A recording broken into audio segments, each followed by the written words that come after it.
एक बार सम्राट श्रेणिक भगवान महावीर के दर्शन के लिए जा रहे थे।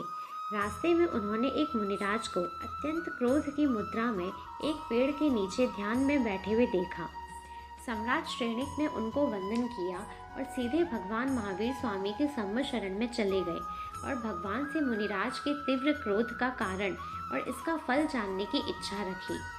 भगवान ने कहा, श्रेणिक, जिस समय तुम उधर से गुजर रहे थे वे तीव्र क्रोध में मग्न थे।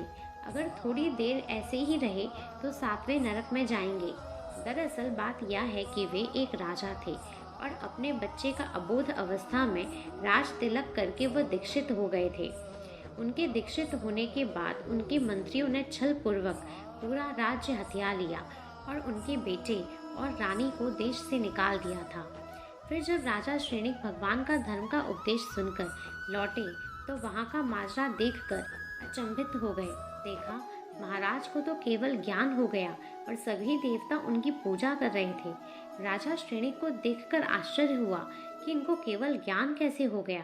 वो वापस भगवान के पास गए और उन्होंने पूरी बात जानने की चेष्टा भगवान के सामने रखी। भगवान ने बताया कि जिस समय तुम आ रहे थे उस समय महाराज के मन में बड़ा क्रोध था और अपने मंत्रियों को मारने का भाव था।